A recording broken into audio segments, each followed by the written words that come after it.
kami dilarang waktu itu sebelum ada PM12. Jawaban MK Pak di nomor 41 itu nanti saya kalau jangan belumnya saya share, tapi saya yakin dia belumnya mungkin. Di situ singkatnya di poin ke-91 itu bahasanya kayak gini. Sekalipun sepeda motor tidak dimasukkan dalam pasal-pasal sekian yang kalian duga, sepeda motor itu sudah lebih baik beroperasi, dan itu tidak terganggu. Artinya MK itu juga sebetulnya tidak mengakomodir sebagai angkutan umum, tapi juga tidak melarang. Berarti kan ada dua definisi yang berbeda, Pak.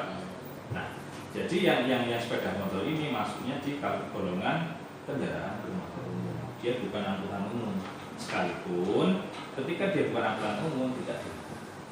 Nah, satu itu yang selanjutnya di Undang-Undang 22 ini juga disampaikan bahwa sepeda motor itu kendaraan roda 2 atau roda 3 tanpa rumah-rumah. Nah itu, tetapi berarti kan kayak saya punya sepeda roda 3 nggak kasih rumah-rumah, itu masuk kategori sepeda motor Pak. Oke, dia bukan angkutan umum. Tetapi ada salah satu angkutan umum di negeri ini yang rodanya 3 Pak. Yang pelatihan Pos Jakarta itu ada bemo atau apa ya? Itu roda 3 Pak. Secara definisi teknis dia masuk sepeda motor, tapi ketika dia sudah dilengkapi dengan aspek safety atau ada ini, dia bisa masuk ke angkutan umum, kan gitu. Nah berarti narasi yang dibangun oleh mungkin dengan kementerian atau dengan orang-orang di luar sana yang mengatakan bahwa sepeda motor itu bukan bagian dari angkutan umum, jadi nggak bisa diberlakukan seperti hanya angkutan umum. Bagi kami itu agak keliru. Kalau mereka mengatakan kami bukan angkutan umum, kami setuju, titik. Tetapi tidak kemudian kami dikerdilkan dengan pembatasan bahwa ini bukan angkutan umum, jadi regulasinya udah wajar, enggak seperti itu. Nah kami melihat setelah itu. Nah kemudian di PM12 ini, kalau jangan perhatikan mungkin ya.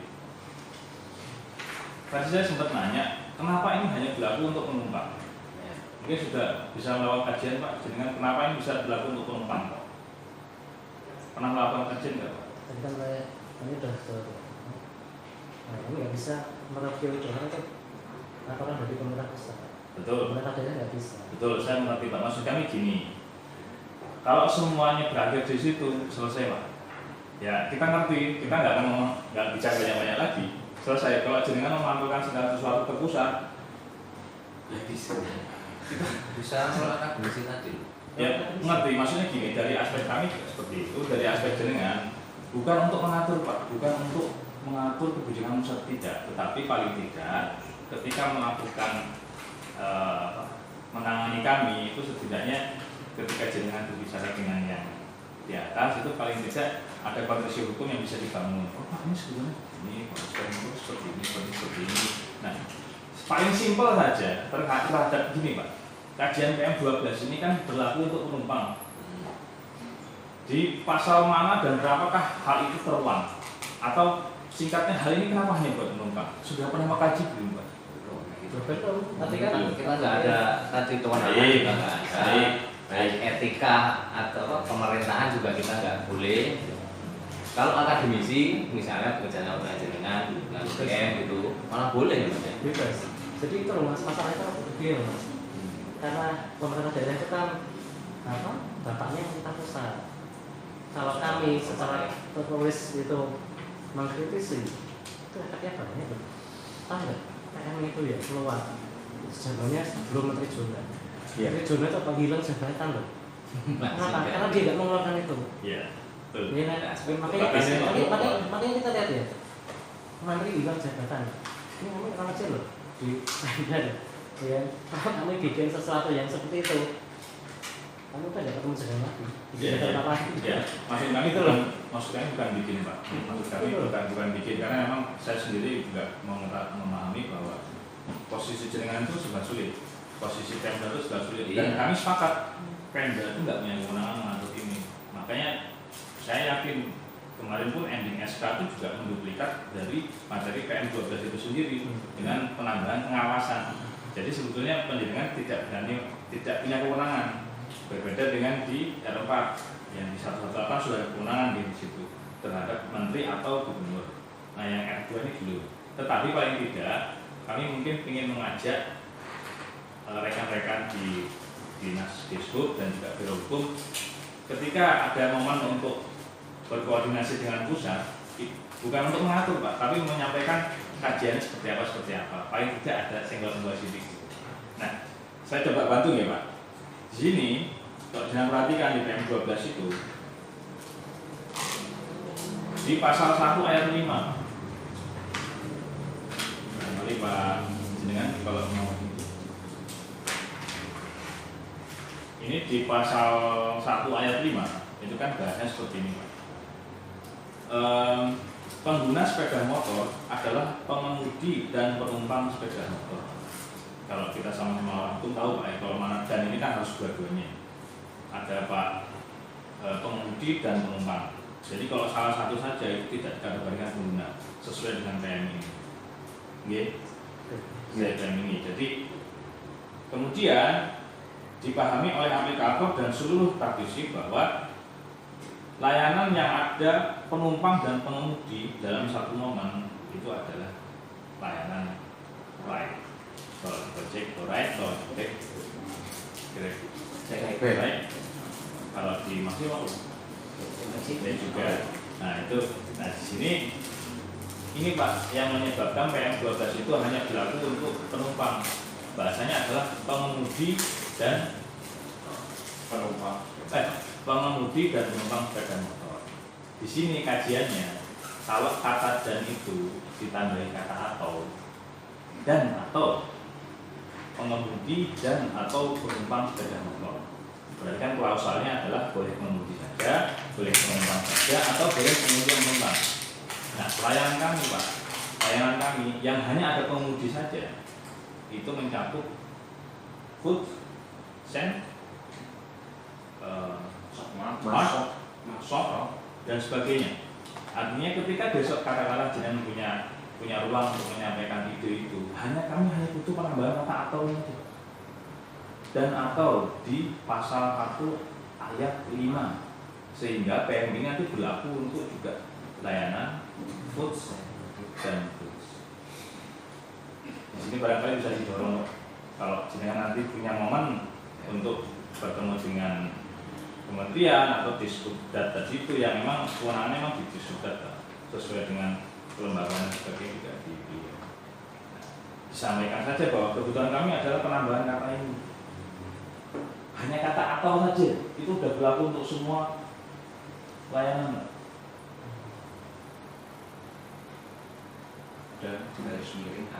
Dan garis miring atau kalau kembali lagi ke Undang-Undang 22 tahun 2009 itu penggunaannya sudah sesuai Pak, sudah konsisten di pasal 1 ayat 3 dan pasal 1 ayat 10 itu penggunaan dan atau itu konsisten Pak untuk mengakomodir orang dan juga barang.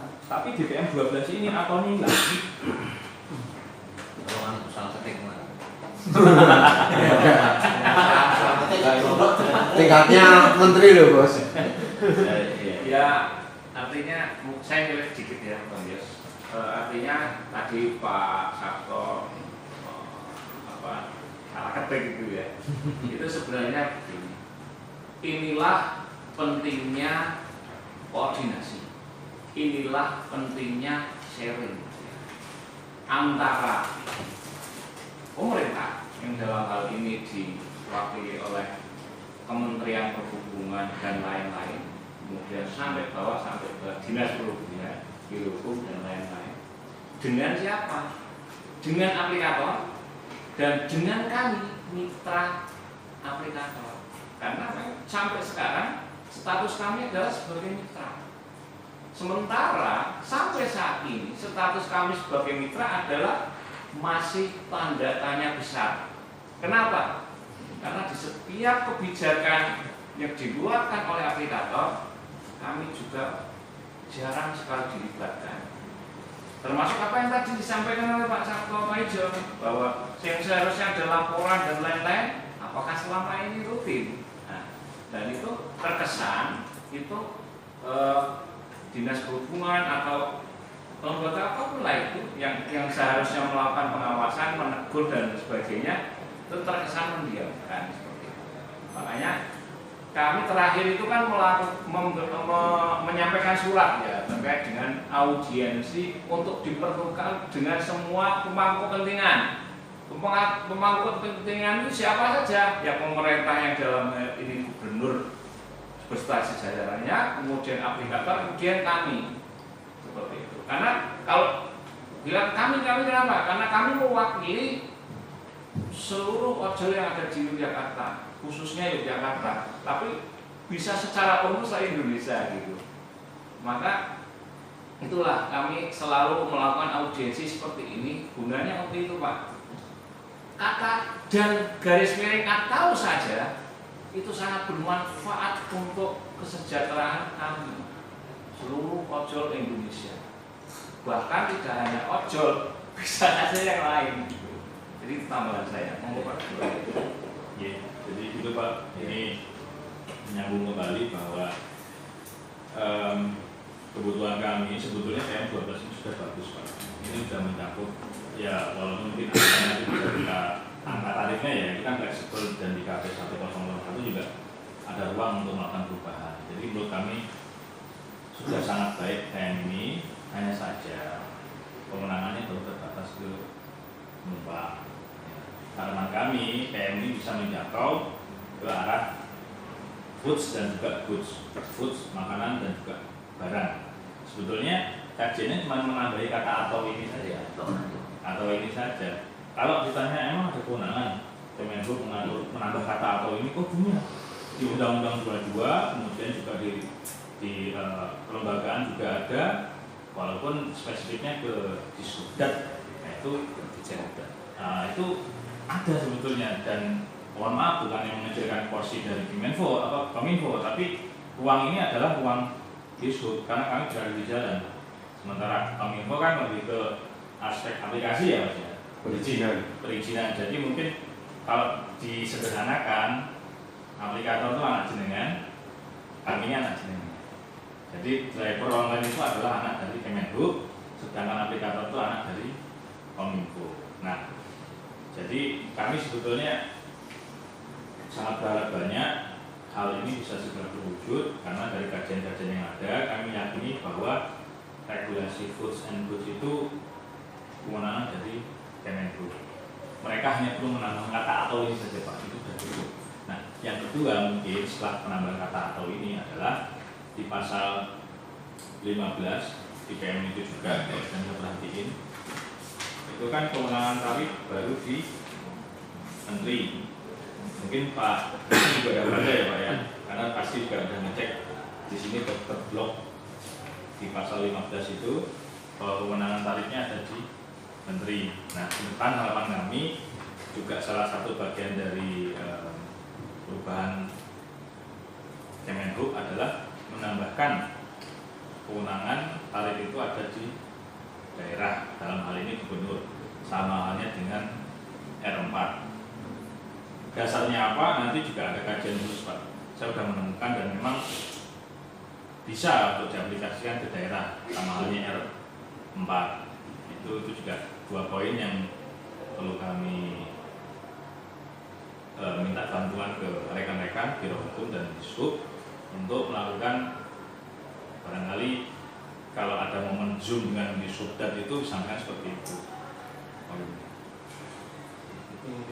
Ini saya diberi, terima kasih Mas. Jadi kalau tadi panjenengan sampaikan tidak dilibatkan, sama kita disupi orang dilibatkan, apalagi Biro Hukum. Ngerti-ngerti keluar ini Pak. Kalau misal dilibatkan, tentu kita akan memberikan ide, saran ya, itu pasti. FGD pun kita nggak pernah dilibatkan Pak. Sama ini? Iya, tahu jadi berikut ini. Nah, panjenengan di sini tadi kan anak kulo, anak Dishub ya. Nek bapaknya beneran dilibatkan apa nek dengan ini kan sebenarnya juga menjadi koreksi dari tata pemerintahan kita yang selama ini itu banyak kebijakan-kebijakan itu yang langsung oleh pusat. Contoh